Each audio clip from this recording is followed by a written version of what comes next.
ನಮಸ್ತೆ ಅಹೋರಾತ್ರ. ನೀವೊಂದ್ಸರಿ ಭ್ರಷ್ಟರ ಮಕ್ಕಳು ಅನ್ನೋ ವಿಡಿಯೋ ಹಾಕಿದ್ರಿ.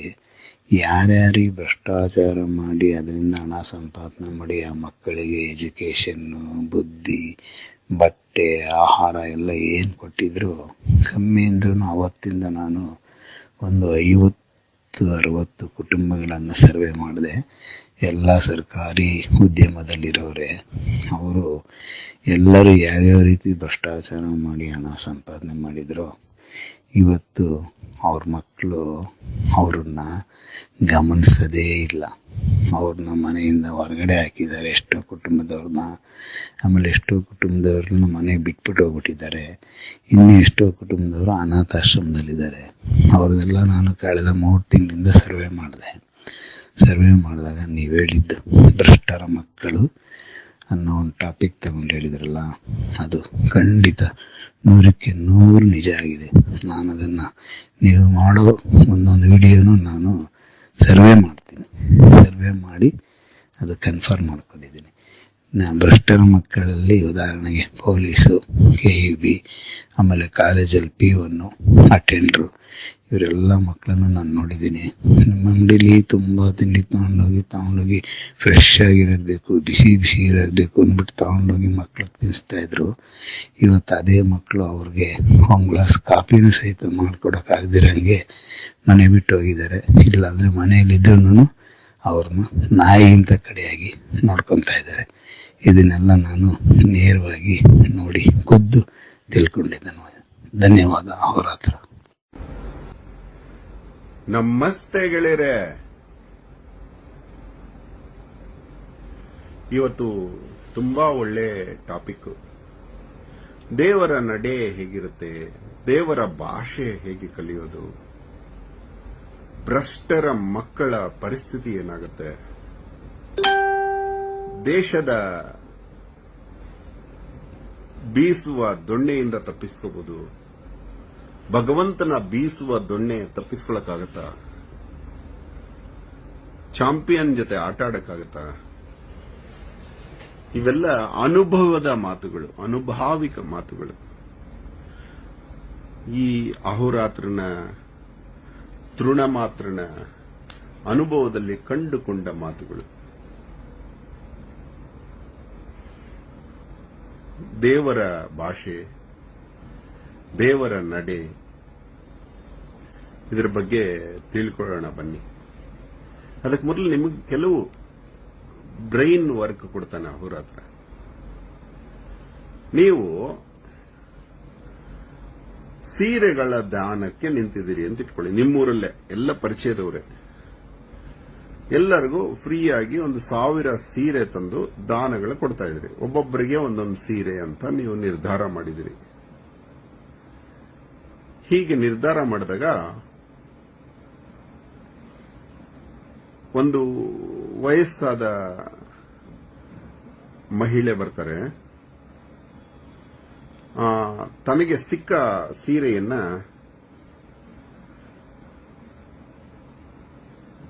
ಪಕ್ಕಕ್ಕಿಟ್ಕೊಂಡು, ನಮ್ ದೊಡ್ಡ ಮಗಳಿಗೊಂದು ಕೊಡಪ್ಪ ಅಂತ ಹೇಳಿದ್ರೆ ಇವಾಗ ಕೊಡ್ತಾನೆ ಆಕೆಗೊಂದು. ದೊಡ್ಡ ಸೊಸೆಗೆ ಕೊಡಪ್ಪ ಅಂದ್ರೆ ಆಕೆಗೊಂದು ಕೊಡ್ತಾನೆ. ಇವನು ಗೊತ್ತು ಅವ್ರ ಮನೇಲಿ ಎಷ್ಟು ಜನ ಇದ್ದಾರೆ ಅಂತ, ಹಳ್ಳಿ ಅಲ್ವಾ. ಹೀಗೆ ಮನೇಲಿ ಇರೋ 8 ಹೆಣ್ಣು ಮಕ್ಕಳಿಗೂ ಒಂದೊಂದು ಸೀರೆ ಅಂತ ಕೊಡ್ತಾನೆ ಆಕೆ ಜೊತೆಗೆ. ಅದಾದ ಸ್ವಲ್ಪ ಸಮಯದ ನಂತರ ಅದೇ ಮನೆಯ ಹೆಣ್ಣು ಮಗು ಬರುತ್ತೆ ಸೀರೆಗೆ. ಅವಾಗ ಇವನು ಹೇಳ್ತಾನೆ, ಇಲ್ಲಮ್ಮ ನಿನ್ ಸೀರೆ ನಿಮ್ಮ ಅತ್ತೆ ತಗೊಂಡೋಗಿದ್ದಾರೆ. ಹಿಂದೆ ಇರೋ ಇನ್ನೊಂದು ಹೆಣ್ಣು ಬಂದ್ರೆ ನಿನ್ ಸೀರೆ ನಿಮ್ ತಾಯಿ ಕೊಟ್ಟಾಯ್ತು. ಹೌದಾ, ನಮಗ್ ಕೊಡ್ಲೇ ಇಲ್ವಲ್ಲ ಅಮ್ಮ ಅಂತ ಅವ್ರು ಹೇಳಿದ್ರೆ, ಅದಕ್ಕೇನು ಮಾಡಕ್ಕಾಗಲ್ಲಮ್ಮ, ನಿಮ್ ಲೆಕ್ಕಾಚಾರ ನೀವು ನೋಡ್ಕೊಳ್ಳಿ ಅಂತಾನೆ. ಸೇಮ್ ಮೆಂಟಾಲಿಟಿ ಭಗವಂತಂದು. ಇದೇ ಮೆಂಟಾಲಿಟಿ ಇರುತ್ತೆ ಭಗವಂತಂದು. ಊಹೆ ಮಾಡ್ಕೊಳ್ಳಿ. ಭಗವಂತನ ಭಾಷೆ, ಭಗವಂತನ ನಡೆ ನಮ್ಮ ಹಾಗೆ ಇರುತ್ತೆ. ನೀವು ಕೊಡುವವರಾದಾಗ ನಿಮಗೆ ಭಗವಂತನ ಪರಿಚಯ ಆಗುತ್ತೆ. ಯಾಕಂದ್ರೆ ಅವನು ಕೊಡುವವ. ನೀವು ಕೊಡುವ ಜಾಗದಲ್ಲಿ ಕೂತಾಗ ನೀವು ದೇವರಾಗಿರ್ತೀರಿ. ಅಂದ್ರೆ ನಿಷ್ಪಕ್ಷಪಾತವಾಗಿ ನೀವು ಕೆಲಸ ಮಾಡ್ತಾ ಇರ್ತೀರಿ ಅಂತ ಇಟ್ಕೊಳ್ಳಿ. ನೀವು ಲೆಕ್ಕಾಚಾರದಲ್ಲಿ ಊರಲ್ಲಿ 1000 ಹೆಣ್ಣು ಮಕ್ಕಳಿದ್ರೆ ನೀವು 1000 ಹೆಣ್ಣು ಮಕ್ಕಳಿಗೂ ಒಂದೊಂದು ಸೀರೆ ಕೊಡೋದು ನಿಮ್ ಕರ್ತವ್ಯ ಆಗಿರುತ್ತೆ. ಆದ್ರೆ ಒಂದು ಹೆಣ್ಣು 8 ಸೀರೆ ಬೇರೆಯವರ ಹೆಸರಲ್ಲಿ ತಗೊಂಡು ಹೋಗ್ಬಿಟ್ರು ಅಂತ ಇಟ್ಕೊಳ್ಳಿ. ಅವ್ರ ಮನೆ ಸೇರಿದೆ, ಹಾಗಾಗಿ ಆ ಮನೆಯ ಬೇರೆ ಹೆಣ್ಣುಗಳಿಗೆ ಕೊಡೋದಿಲ್ಲ ಇವರು ಸೀರೆ ಅಲ್ವಾ.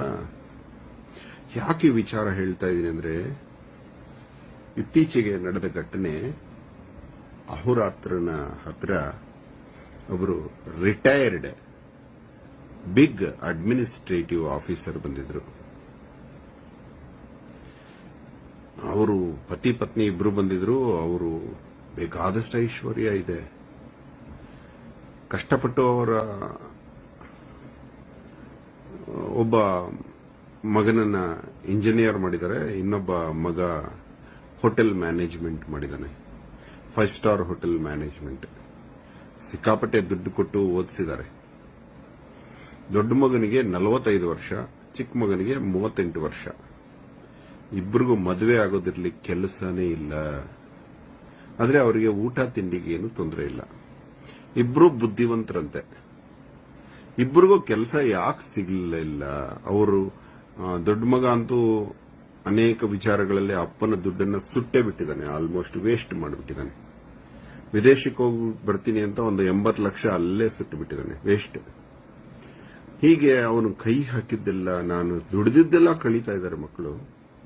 ಸಂಪಾದನೆ ಬಿಲ್ಕುಲ್ ಝೀರೋ, ಮದುವೆನೂ ಆಗ್ತಿಲ್ಲ ಅಂತ ಕೇಳಿದ್ರು. ಯಾಕೆ ಹಿಂಗಾಗ್ತಿದೆ ನೀವ್ ಹೇಳಿ? ಇವಾಗ ಭಗವಂತನ ಭಾಷೆ ಏನು ಅಂದ್ರೆ, ಪ್ರತಿಯೊಬ್ಬರಿಗೂ ದೇವರು ಒಂದು ಸಂಬಳದ ಕೆಲಸ ಅಂತ ಕೊಟ್ಟಿದ್ರು. ಇವನಿಗೆ ತಿಂಗಳಿಗೆ 1.5 ಲಕ್ಷ ಸಂಬಳ, ಸೀನಿಯರ್ ಆಫೀಸರ್.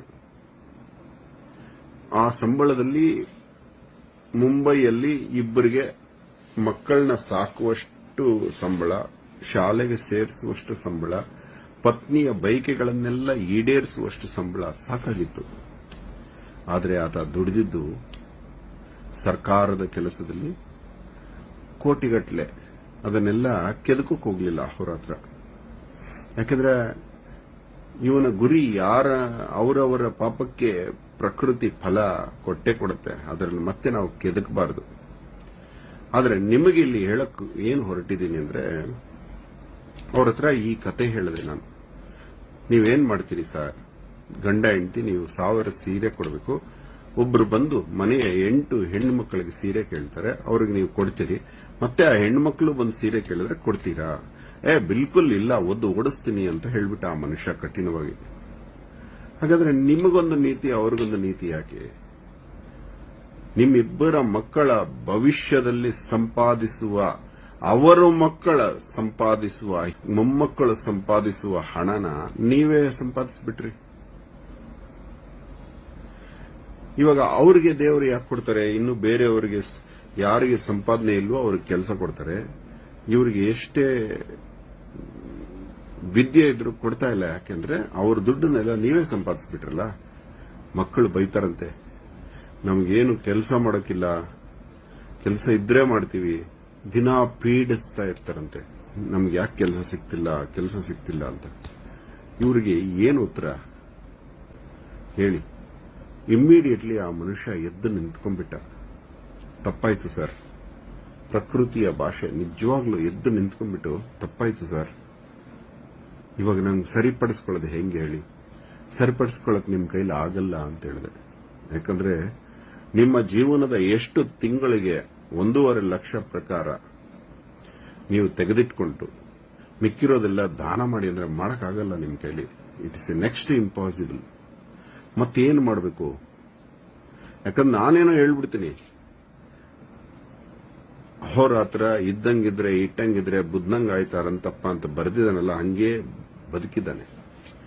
ಯಾವತ್ತು ಈ ಬಾಡಿಗೆ ದೇಹ, ಬಾಡಿಗೆ, ಈ ಬಾಡಿಗೆ ಬಾಡಿ, ಇದು ಬಾಡಿಗೆ ಬಾಡಿ, ದೇವರು ಕೊಟ್ಟ ಬಾಡಿಗೆ ಸ್ವಂತ ಮನೆ ಯಾಕೆ ಅಂತ ಬಾಡಿಗೆ ಮನೆಯಲ್ಲೇ ಬದುಕಿದವನು. ಹೇಳುವಷ್ಟು ಸುಲಭ ಅಲ್ಲ ಮಾಡುವುದು. ನಿಮ್ಮ ಪಾಲಿಗೆ ಇವಾಗ ಯಾವುದೋ ಒಂದು ಬಫೆಗೆ ಹೋಗ್ತೀರಿ ಅಂತ ಇಟ್ಕೊಳ್ಳಿ, ತಿಂಡಿ 200 ಜನಕ್ಕೆ ಮಾಡಿದ್ದಾರೆ ಅಂತ ಇಟ್ಕೊಳ್ಳಿ, ನೀವು ಕರೆಕ್ಟಾಗಿ 200 ಜನನೇ ಇದ್ದೀರಿ ಅಂತ ಇಟ್ಕೊಳ್ಳಿ. ನೀವು ಒಬ್ಬರೇ 10 ಜನದ್ದು ಪ್ಲೇಟಲ್ಲಿ ಹಾಕೊಂಡ್ಬಿಟ್ಟು ಒಬ್ಬರದಷ್ಟು ತಿಂದ್ಬಿಟ್ಟು ಮಿಕ್ಕಿರೋದು ಬಕೆಟ್ಗೆ ಹಾಕ್ಬಿಡ್ತೀರಿ ಅಂತ ಇಟ್ಕೊಳ್ಳಿ. ಇನ್ನು 10 ಜನಕ್ಕೆ ಸಿಗೋದಿಲ್ವಲ್ಲ, ಅರ್ಥ ಮಾಡ್ಕೊಳ್ಳಿ. ಅದೇ ನಿಮ್ಮ ಮಕ್ಕಳ ಭವಿಷ್ಯಕ್ಕೆ ನೀವು ಹುಣ್ಣಾದ್ರಿ, ಅವರ ದುಡ್ಡು ನೀವು ಸಂಪಾದನೆ ಮಾಡಕ್ ಹೋಗ್ಬಿಟ್ರಿ, ಅವರು ಕಟ್ಟುವ ಮನೆನ ನೀವೇ ಕಟ್ಟಕ್ ಹೋಗ್ಬಿಟ್ರಿ. ಈ ಮಗನಿಗೊಂದು ಮನೆ, ಆ ಮಗನಿಗೊಂದು ಮನೆ. ಪ್ರಕೃತಿ ನೋಡಿ ಎಷ್ಟು ಚೆನ್ನಾಗಿ ಕೆಲಸ ಮಾಡುತ್ತೆ. ಪ್ರಕೃತಿಯಲ್ಲಿ ಕರಪ್ಷನ್ ಇಲ್ಲ, ಭ್ರಷ್ಟತೆ ಇಲ್ಲ. ಯಾಕಂದ್ರೆ ಇದು ಮಾನವ ನಿರ್ಮಾಣ, ಇದರಲ್ಲಿ ಭ್ರಷ್ಟತೆ ಇರುತ್ತೆ. ಸಂವಿಧಾನದ ಕೆಳಗಡೆ, ಚಾಪೆ ಕೆಳಗಡೆ ತುರಿದ್ರೆ ರಂಗೋಲೆ ಕೆಳಗೆ ತುರಿದಂಗೆ ತೂರ್ತಾರೆ. ಸಂವಿಧಾನದಿಂದಾನು ತಪ್ಪಿಸ್ಕೊಂಡ್ಬಂದ್ಬಿಡ್ತಾರೆ. ಆದರೆ ದೇವರಿಂದ ತಪ್ಪಿಸ್ಕೊಳ್ಳಕ್ ಸಾಧ್ಯನಾ? 45 ವರ್ಷ ಆದರೂ ಕೆಲಸ ಇಲ್ಲ. ಇಂತಹ ಉದಾಹರಣೆಗಳು ನಿಮಗೆ ಲಕ್ಷಾಂತರ ನಿಮ್ಮ ಸುತ್ತಮುತ್ತಲೂ ಇರುತ್ತೆ, ನೋಡಿ ಬೇಕಾದ್ರೆ. ಮೊನ್ನೆ ಒಬ್ಬ ಫೋನ್ ಮಾಡಿದ್ದ, ಆ ಆಡಿಯೋನ ಹಾಕ್ಲಿಲ್ಲ, ಯಾಕಂದ್ರೆ ಅವ್ರು ಪರ್ಮಿಷನ್ ಕೊಡ್ಲಿಲ್ಲ. ಪರ್ಮಿಷನ್ ಕೇಳಲೂ ಇಲ್ಲ ನಾನು, ಯಾಕಂದ್ರೆ ಅವ್ರಿಗೆ ಅವಮಾನ ಆಗುತ್ತೆ ಅಂತ. ಅವನು ಹೇಳ್ದ, ನಮ್ಮ ಫ್ರೆಂಡ್ ಒಬ್ಬನಿಗೆ ಕತ್ತಿನಿಂದ ಕೆಳಗಡೆ ಕೆಲಸ ಮಾಡ್ತಿಲ್ಲ ಸರ್, ಎಳನೀರು ತಲೆಯ ಮೇಲೆ ಬಿದ್ದು ಅವನು ಅನ್ಕಾನ್ಶಿಯಸ್ ಆಗಿಬಿಟ್ಟು ಪ್ಯಾರಲೈಸ್ ಆಗಿದೆ ಬಾಡಿ, ತಲೆ ಮಾತ್ರ ಕೆಲಸ ಮಾಡ್ತಿದೆ, ಮಾತಾಡಿ ಸಾರ್ ಅಂತ ಹೇಳ್ದ. ಆಯ್ತಪ್ಪಿ ಅಂತ ಹೇಳಿದೆ. ತೋಟ ಇದೆಯೇನೋ ಅಂದೆ. ಅಂದ. ಮರ ಕಡ್ದಿದ್ಯೇನೋ ಅಂದೆ. ದೇವರಾಣಿಗಿಲ್ಲ ಸರ್ ಅಂದ. ಇಲ್ವೋ ಏನೋ ಯೋಚನೆ ಮಾಡ, ನೆನಪು ಮಾಡ್ಕೊಳ್ಳೋ, ಸುಮ್ನೆ ಮರ ನಿನ್ ಮೇಲೆ ನೆತ್ತಿ ಮೇಲೆ ಹಾಕಲ್ಲಪ್ಪ, ಒಂದು ಲಾಸ್ಟ್ ಅಂಡ್ ಲಾಸ್ಟ್ ಹಿಂದಿನ ಜನ್ಮದಲ್ಲಿ ಹಾಕಿರುತ್ತೆ. ಇಲ್ಲ ಸರ್ ಅಂದೆ. ನೀನ್ ಎಲ್ಲಾದ್ರೂ ಬೇರೆ ಕಡೆ ಮಾಡಿ? ಬೇರೆ ಕಡೆ ಬೇಕಾದಷ್ಟು ಮಾಡಿದೀನಿ ಸರ್, ನಾನು ಎಣ್ಸಕ್ಕೆ ಆಗಲ್ಲ, ಅಷ್ಟು ಮರ ಕೊಂದಿದ್ದೀನಿ. ನಾನು JCBಲಿ ಡ್ರೈವರ್ ಆಗಿ ಕೆಲಸ ಮಾಡ್ತಿದ್ದೆ, ದಿನಾ ಮರ ಬೀಳಿಸ್ಲೇಬೇಕಾಗಿತ್ತು ನಾವು ಅಂತ ಹೇಳ್ದ. ನೋಡ, ಯಾರೋ ಹೇಳಿದ್ರು ಅಂತ ಯಾರ್ದೋ ಜೀವ ಕಳಿಯೋಕೆ ನಿನಗೆ ಮನ್ಸಾದ್ರೂ ಹಿಂಗ್ ಬಂತು? ನಿನ್ ಜಮೀನಲ್ಲಿ ಮರ ಕಡ್ದಿಲ್ಲ, ಬೇರೆಯವ್ರ ಜಮೀನಲ್ಲಿ ಸುಮ್ಮನಾಗ್ಬಿಟ್ರಿ ಇಬ್ರು, ಅವನು ಅವ್ರ ಫ್ರೆಂಡ್. ಮತ್ತೆ ಇದನ್ನ ಫೇಸ್ಬುಕ್ ಅಲ್ಲಿ ಹಾಕ್ತೀನಿ ಅಂತ ಕೇಳಕ್ಕೂ ಮನ್ಸಾಗ್ಲಿಲ್ಲ. ಇದನ್ನ ಯಾಕೆ ನಿಮ್ಗೆ ಹೇಳ್ತಾ ಇದೀನಿ ಅಂದ್ರೆ, ಯಾರಿಗೆ ಅವಮಾನ ಮಾಡೋದಕ್ಕಲ್ಲ. ಪ್ರಕೃತಿಯ ಆಟ ನೋಡಿ ಎಷ್ಟು ಚೆನ್ನಾಗಿರುತ್ತೆ. ಇದಕ್ಕೊಂದು ಉದಾಹರಣೆಯ ಕತೆ ಹೇಳ್ತೀನಿ, ನಡೆದದ್ದು ಕತೆ, ಹಿಸ್ಟಾರಿಕ್, ದಾಖಲೆಯಲ್ಲಿರುವಂತಹ ಕತೆ. 2300 ವರ್ಷಗಳ ಹಿಂದೆ ನಡೆದ ಕತೆ, ಭಾರತದಲ್ಲಿ ನಡೆದ ಕತೆ, ಅಶೋಕನ ಜೀವನದಲ್ಲಿ ನಡೆದ ಕತೆ. ಅಶೋಕ ಯೌವನದಲ್ಲಿದ್ದಾಗ ಕಳಿಂಗ ಯುದ್ಧಕ್ಕೆ ಮುನ್ನ ಬೇಟೆಗೆ ಹೋಗುವ ಹವ್ಯಾಸ ಇರುತ್ತೆ ಅವನಿಗೆ ತುಂಬಾ ಇಷ್ಟ. ಪ್ರಾಣಿಗಳನ್ನು ಕೊಂದು ಆ ಹಿಂಸೆ ನೋಡೋದು ಎಲ್ಲ ತುಂಬಾ ವಿಕೃತ. ಅವನು ತುಂಬಾ ನೊಂದಿರ್ತಾನೆ. 100 ಜನ ಅಣ್ಣಂದಿರು ಅವನನ್ನ ತುಳಿದು ಆ ಕೋಪವನ್ನ ಬೇರೆಯವ್ರ ಮೇಲೆ ತೋರಿಸ್ತಾ ಇರ್ತಾನೆ. ಹಾಗೆ ಬೇಟೆಗೆ ಹೋಗಿದ್ದಾಗ ಒಂದು ಅತಿ ಸುಂದರವಾದ ಜಿಂಕೆಯ ಮರಿ ಸಿಗುತ್ತೆ. ಅದನ್ನು ಹಿಡಿಯೋಣ ಅಂತ ಹೋದ್ರೆ ದಿನ ಎಲ್ಲ ಜೀವಂತ ಹಿಡಿಬೇಕು ಅಂತ ಇವನ ಆಸೆ. ದಿನ ಎಲ್ಲ ಆಟ ಆಡಿಸ್ಬಿಡುತ್ತೆ. ಕಾಡೆಲ್ಲ ಹುಡುಕ್ತಾರೆ, ರಾತ್ರಿ ಆಟ ಆಡಿಸುತ್ತೆ, ರಾತ್ರಿ ಮಲಗ್ತಾರೆ, ಬೆಳಗ್ಗೆ ಎಲ್ಲ ಹುಡುಕಾಡಿಸ್ತಾನೆ. ಕಡೆಗೆ ಸುತ್ತಾಡಿಸಿ 3 ದಿನದ ನಂತರ ಆ ಜಿಂಕೆಯನ್ನ ಇನ್ನು ಹಿಡಿಯಕ್ಕಾಗಲ್ಲ ಅಂತ ಇವನು ಬಾಣ ಬಿಟ್ಟು ಬಿಡ್ತಾನೆ. ಬಾಣ ಬಿಟ್ಟಾಗ ಆ ಬಾಣ ಜಿಂಕೆಗೆ ತಗಲಿ ಅದು ವಿಲ ಒದ್ದಾಡಿ ಇವನ ಕಡೆ ನೋಡ್ತಾ ಕಣ್ಣು ಬಿಟ್ಟುಕೊಂಡು ಪ್ರಾಣ ಬಿಟ್ಬಿಡುತ್ತೆ. ಆ ಕಣ್ಣು ಅತಿ ಸುಂದರ ಕಣ್ಣು. ಅವನ ಕಣ್ಣು ಆ ಜಿಂಕೆಯ ಕಣ್ಣಿನ ಮೇಲಿನ ಪ್ರೀತಿಗೆ ಆ ಜಿಂಕೆ ನಡಿಬೇಕು ಅಂತ ಹೊರಟಿರ್ತಾನೆ. ಆದ್ರೆ ಸಿಗ್ಲಿಲ್ಲ ಅನ್ನೋ ಕೋಪಕ್ಕೆ ಹೊಡೆದಾಕ್ಬಿಡ್ತಾನೆ. ಕಣ್ಣು ಬಿಟ್ಟು ಸಾಯುತ್ತೆ. ಆಗ ಇವನ 2ನೇ ಪತ್ನಿಗೆ ಮನೆಗೆ ಬಂದು ನೋಡ್ತಾನೆ, ಗರ್ಭಿಣಿಯಾಗಿರ್ತಾಳೆ. ಆ ಮಗು ಹುಟ್ಟತ್ತೆ. ಆ ಮಗು ಹುಟ್ಟಿ ಆ ಮಗುವಿನ ಕಣ್ಣು ಆ ಜಿಂಕೆಯ ಕಣ್ಣಾಗಿರುತ್ತೆ. ಸೇಮ್ ಜಿಂಕೆ ಕಣ್ಣು. ಆ ಜಿಂಕೆ ಕಣ್ಣು ಬಿಟ್ಕೊಂಡು ಹೆಂಗೆ ಪ್ರಾಣ ಬಿಟ್ಟಿರುತ್ತೋ ಅದೇ ಕಣ್ಣೇ ಬಂದಿರುತ್ತೆ ಅವನಿಗೆ. ಆ ಮಗುವಿಗೆ ಕುನಾಲ ಅಂತ ಹೆಸರಿಡ್ತಾನೆ. ಅವನಿಗೆ ಗೊತ್ತೇ ಇಲ್ಲ ಜಿಂಕೆ ಕೊಂದ್ರೆ ಏನಾಗಬಹುದು ಅನ್ನೋ ಪರಿಣಾಮನೂ ಗೊತ್ತಿಲ್ಲ. ಮುಂದೆ ಬುದ್ಧ ಧರ್ಮ ಸ್ವೀಕಾರ ಮಾಡಿದ ಮೇಲೆ ಅವನಿಗೆ ಅರಿವಾಗುತ್ತೆ, ಪ್ರಾಕೃತಿಕವಾಗಿ ಅರಿವಾಗುತ್ತೆ. ಚಂಡ ಅಶೋಕನಾಗಿದ್ದವನು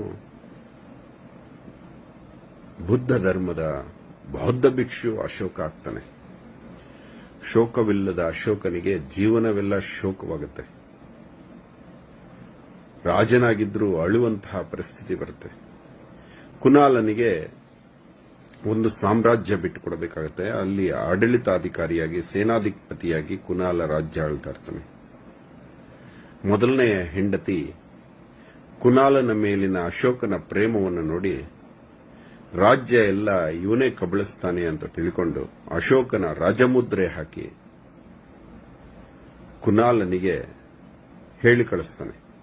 ಅದರಲ್ಲಿ ರಾಜಮುದ್ರೆ ಹಾಕಿ ಒಂದು ಪತ್ರ ಬರೀತಾಳೆ, ಅಶೋಕನೇ ಬರೆದಂಗೆ. ಅಶೋಕನ ಪತ್ರ ಬಂದ ತಕ್ಷಣ ತಂದೆಯ ಪತ್ರವನ್ನ ಸ್ವೀಕರಿಸ್ತಾನೆ. ಆ ಪತ್ರ ಬಂದ ದಿವಸವೇ ಕುನಾಲನಿಗೆ ಮಗುವಾಗುತ್ತೆ. ಆ ಪತ್ರ ಇನ್ನೂ ಓದಿರಲ್ಲ.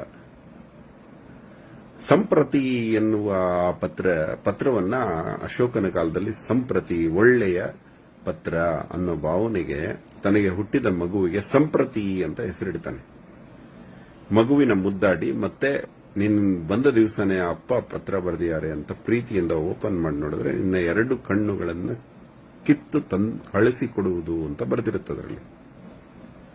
ಕುನಾಲ ಕಣ್ಣಿಗೆ ಫೇಮಸ್. ಈಗ ಎಲ್ಲ ಆಕ್ಟರ್ಸ್ ನ ಮಾಡೆಲ್ ಆಗಿ ಇಟ್ಕೋತಾರಲ್ಲ, ಅವಾಗ ಅಶೋಕನ ಮಗ ಕುನಾಲ ಅಂದ್ರೆ ಪೂರಾ ರಾಜ್ಯದಲ್ಲಿ ಮನ್ಮಥ ಅಂತ ಕರೀತಾ ಇರ್ತಾರೆ. ಅವನು ಅಪ್ಪನ ಆಜ್ಞೆಯನ್ನ ತುಂಬಾ ಭಕ್ತಿಯಿಂದ ಪಾಲಿಸಲು ತನ್ನ 2 ಕಣ್ಣುಗಳನ್ನ ಕಿತ್ತು ಪಾರ್ಸಲ್ ಮಾಡಿ ಅಶೋಕನಿಗೆ ಕಳಿಸ್ಕೊಡ್ತಾನೆ. ಆ ಅಮ್ಮ 2 ಕಣ್ಣುಗಳನ್ನ ಬಿಸಾಡ್ತಾಳೆ. ಮತ್ತೆ ಅಶೋಕನಿಗೆ ಗೊತ್ತಾಗತ್ತೆ ವಿಚಾರ, ಮಗನ ಕಣ್ಣು ಕಳೆದುಕೊಂಡಿರೋದು. ತನ್ನ ಪತ್ನಿ ಮಾಡಿದ ಈ ತಪ್ಪಿಗೆ ಅಶೋಕ ಬುದ್ಧಿಸಂ ಸ್ವೀಕಾರ ಮಾಡಿದ್ರು, ಬೌದ್ಧನಾಗಿ ಅಹಿಂಸಾ ಪರಮೋಧರ್ಮ ಅಂತ ಆಗಿದ್ರು ಅವನ ಕೋಪ ನೆತ್ತಿಗೆ ಹತ್ತಿ ಆ ಮೊದಲನೇ ಹೆಂಡತಿಯನ್ನ ಸುಣ್ಣದ ಕಲ್ಲಿಗೆ ಹಾಕಿ ಸುಡಿಸ್ತಾನೆ. ತುಂಬಾ ವಿಕೃತವಾದ ಪನಿಷ್ಮೆಂಟ್ಸ್ ಕೊಡ್ತಾ ಇರ್ತಾನೆ ಅಶೋಕ. ಚಂಡ ಅಶೋಕನ ವಿಚಿತ್ರ ಹಿಂಸೆಯ ಶಾಲೆ ಅಂತಾನೆ ಒಂದು ಬಾವಿ ಅಂತಾನೆ ಇದೆ, ಇವತ್ತಿಗೂ ಇದೆ ಆ ಬಾವಿ. ಪಾಟಲಿಪುತ್ರದಲ್ಲಿ ಅಶೋಕನ ಬಾವಿ ಇದೆ. ಆ ಬಾವಿ ಒಳಗೆ ಹಿಂಸೆ ಮಾಡ್ತಾ ಇರ್ತಾರೆ ಶತ್ರುಗಳನ್ನ. ಅಂತಹ ಮತ್ತೆ ಪ್ರಚಂಡ ಆಗ್ಬಿಡ್ತಾನೆ ಅಶೋಕ ಈ ವಿಚಾರ ಕೇಳಿ. ಮಗನನ್ನ ಕಣ್ಣು ಕಳೆದುಕೊಂಡಲ್ಲ ಸುಂದರವಾದ. ಆಗ ಅಶೋಕನಿಗೆ ರಿಯಲೈಸ್ ಆಗುತ್ತೆ, ಆ ಮುದ್ದಾದ ಕಣ್ಣಿನ ಜಿಂಕೆಯನ್ನ ಸತಾಯಿಸಿ 3 ದಿನ ಕೊಂದ ಪರಿಣಾಮ ನನ್ನ ಮಗನ ಕಣ್ಣು ಕಿತ್ತುಕೊಂಡಿಯಾ ಪ್ರಕೃತಿ? ನೀನಿಷ್ಟು ವಿಕೃತಿಯ ಅಥವಾ ನಾನು ವಿಕೃತಿಯ ಅಂತ ಹೇಳ್ತಾನೆ. ಎಂತಹ ಕತೆ ನೋಡಿ ಇದು ಅಶೋಕ ಬರೆಸ್ತಾನೆ ಈ ಕತೆನ. ನನ್ನ ಜೀವನದಲ್ಲಿ ಆದ ತಪ್ಪನ್ನ ಬೇರೆ ಯಾರು ಮಾಡಬೇಡಿ, ಯಾವುದೇ ಪ್ರಾಣಿಯನ್ನ ಚಿತ್ರಹಿಂಸೆ ಮಾಡಬೇಡಿ ಅಂತ. ತಿನ್ನುವ ಅಗತ್ಯವಿದ್ರೆ ತಿನ್ನಲು ಯಾವ ರೀತಿ ನೀವು ಬಳಸಬೇಕಾಗತ್ತೆ ಪ್ರಾಣಿಗಳನ್ನೋದು ಎಲ್ಲ ಧರ್ಮಗಳಲ್ಲೂ ಬರೆದಿದೆ. ಚಿತ್ರಹಿಂಸೆ ಮಾಡಬಾರದು. ಈಗ ಹೇಳಿ ಭ್ರಷ್ಟಾಚಾರಿಗಳು ಒಂದು ಸಲ ತಾಳೆ ನೋಡಿ. ಕರ್ನಾಟಕದ ಎಲ್ಲ ಭ್ರಷ್ಟಾಚಾರಿಗಳು, ಎಲ್ಲ ಪ್ರಧಾನಮಂತ್ರಿಗಳಿಂದ ಹಿಡಿದು ಮುಖ್ಯಮಂತ್ರಿಗಳಿಂದ ಹಿಡಿದು ಅವರ ವಂಶದ ಮಕ್ಕಳ ಪರಿಸ್ಥಿತಿ ಏನಾಯಿತು? ಮುಖ್ಯಮಂತ್ರಿಗಳು ಕರ್ನಾಟಕದ ಬಿಗಿನಿಂಗು, ಪ್ರಧಾನಮಂತ್ರಿ, ದೇಶದ ಪ್ರಧಾನಿಗಳು ಯಾರ್ಯಾರು ಭ್ರಷ್ಟರಾಗಿದ್ರೆ, ಸಾಧಾರಣ ಮಂತ್ರಿಗಳು, ಶಾಸಕರು, ನಿಮ್ಮೂರಿನ ಶಾಸಕರು, ಅವರದೇ ಕತೆ ನೋಡಿ. ಅವರು ಮಾಡಿದ ಭ್ರಷ್ಟತೆಯನ್ನ ಸುಖಪಟ್ರ ಮಕ್ಕಳು. ರಾಮನ ವಂಶವಾಹಿ, ಕೃಷ್ಣನ ವಂಶವಾಹಿ, 27 ಜನರೇಷನ್, 60 ಜನರೇಷನ್, 108 ಜನರೇಷನ್, ಎಲ್ಲರ ತಲೆಮಾರುಗಳ ಹೆಸರು ಹೇಳ್ತಾರೆ ಅಂದ್ರೆ ಅವ್ರ ವಂಶ ಹಂಗೆ ಉಳ್ಕೊಂಡ್ ಬಂದಿದೆ ಅಂದ್ರೆ ಇಮ್ಯಾಜಿನ್ ಮಾಡಿ. ಆ ವಂಶದಲ್ಲಿ ಸತ್ಯಸಂಧತೆ ಇದ್ರೇನೆ ಉಳ್ಕೊಂಡ್ಬರೋದು. ಇಲ್ಲಾಂದ್ರೆ 1ನೇ ತಲೆಮಾರೆ 2ನೇ ತಂದೆ ಮಗನ ನೋಡಕ್ಕಾಗಲ್ಲ, ಮಗ ತಂದೆ ಮುಂದೆ ಸತ್ತೋಗ್ಬಿಡ್ತಾನೆ. ಇದು ರಾಜಕಾರಣಿಗಳ ಜೀವನದಲ್ಲಿ ಆಗ್ತಾ ಇದೆ, ತುಂಬಾ ಕೆಟ್ಟ ಜನರ ಜೀವನದಲ್ಲಿ ಆಗ್ತಾ ಇದೆ. ದೊಡ್ಡ ದೊಡ್ಡ ವ್ಯಾಪಾರಿಗಳು 100, 100, 1000 ಕೋಟಿ ಆಸ್ತಿ ಮಾಡಿದ್ರು ನೀನು ಸಂಪಾದಿಸಿದ್ದು ಹಣವಲ್ಲ, ಜೈಲು ಅಂತ. ಇವರಿಗೆ ಜೈಲ್ ಸೇರ್ತೀವಿ ಅನ್ನೋದು ಗೊತ್ತಿಲ್ಲ. ಇವ್ರಿಗೆಲ್ಲ ಬಂಧನ ಯೋಗ ಇರುತ್ತೆ ಭ್ರಷ್ಟರಿಗೆ. ಎಲ್ಲರಿಗೂ ಇರುತ್ತೆ. ತಪ್ಪು ಮಾಡಿರೋರಿಗೆ ಬಂಧನ ಆಗ್ಲೇಬೇಕು. 100 ಕೋಟಿ 1000 ಕೋಟಿ ಮಾಡಿದ್ರು ರಾಜರ ಕಾಲದಿಂದ ಬಂಧನ ಇದೆ. ಅಕ್ಬರ್ನಂತೂ ಮಗನೇ ಜೈಲ್ಗಿಟ್ಬಿಟ್ಟ. ಶಹಜಹಾನ್ನ ಔರಂಗಜೇಬೇ ಜೈಲ್ಗಿಟ್ಬಿಟ್ಟ.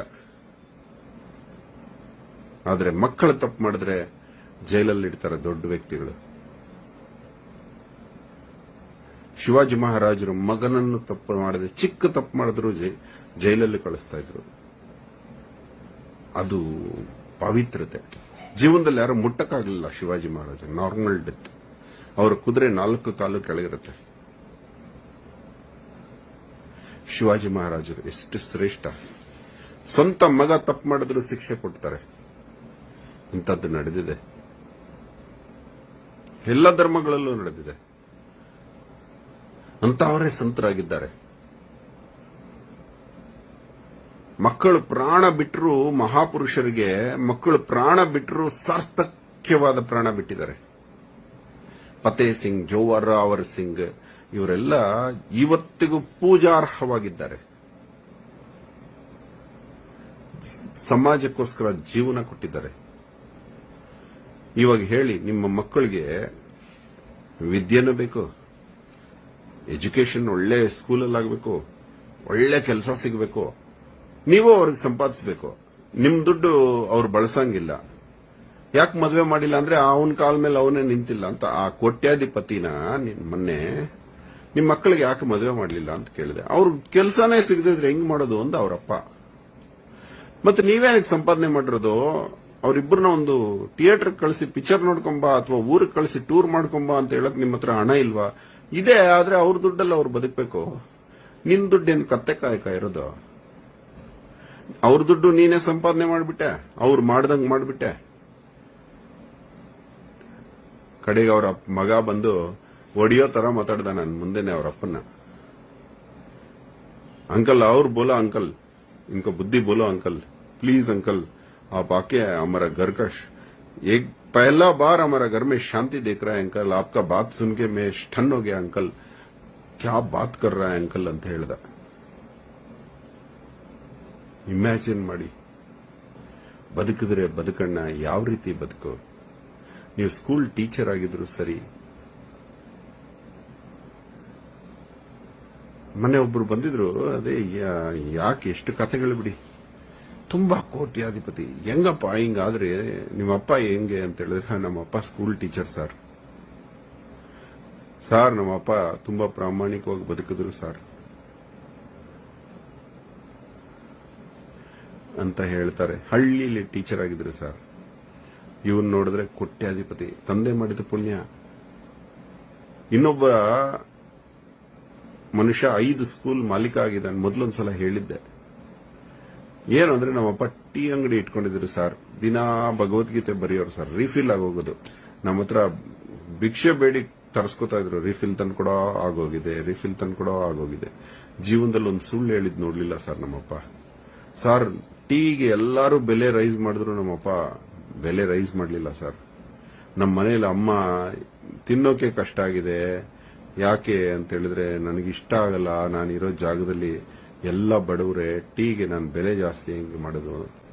ಇವತ್ತು ನೋಡಿದ್ರೆ ಅವ್ರ ಮನೇಲಿ ಐಶ್ವರ್ಯದ ಹೊಳೆ ಹರಿತಾ ಇದೆ. ಐಶ್ವರ್ಯವಂತ ಕೆಟ್ಟ ಹಣ ಸಂಪಾದಿಸಿದವರ ಮಕ್ಕಳಿಗೆ ಯಾರಿಗೂ ಇವತ್ತು ಕೆಲಸಗಳಿಲ್ಲ.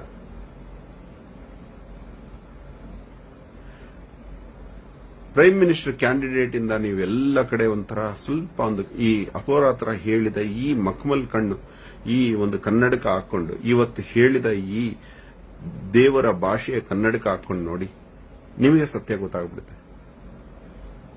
ಎಂಥ ಬದುಕು, ಸತ್ಯವಾದ ಬದುಕು ಬದುಕಬೇಕು.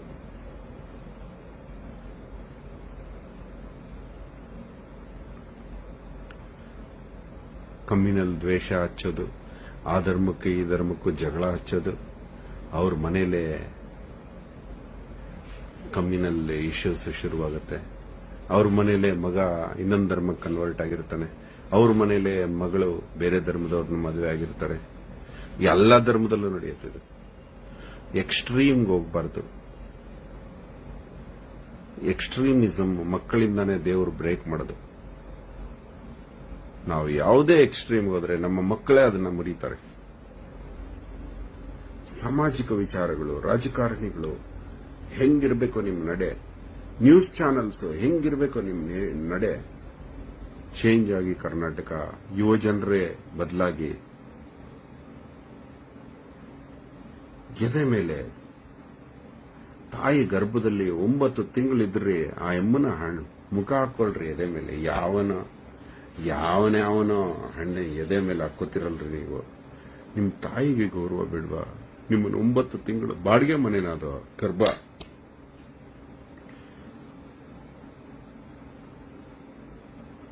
ದಯವಿಟ್ಟು ಇವತ್ತು ನಿಮಗೆ ಈ ಟಿಪ್ ಆಗಿ ತಗೊಳ್ಳಿ. ನಿಮ್ಮ ಮಕ್ಕಳು ಕೆಲಸ ನೀವು ಕೊಡಿಸ್ಬೇಕಾಗಿಲ್ಲ.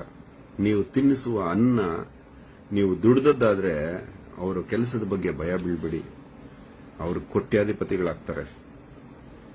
ಓದಿನ ಬಗ್ಗೆ ಭಯ ಬೀಳ್ಬೇಡಿ. ಓದಿದ್ರು ಚೆನ್ನಾಗಾಗ್ತಾರೆ.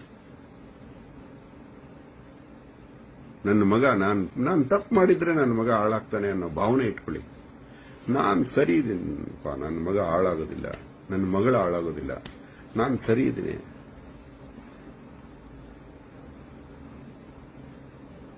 ಮತ್ತೆ ಬರ್ತಾ ಇರ್ತೀನಿ ಏನಾದ್ರೂ ಇಂಥ ವಿಚಾರಗಳು ತಗೊಂಡು. ಧನ್ಯವಾದ. ಅಹೋರಾತ್ರ.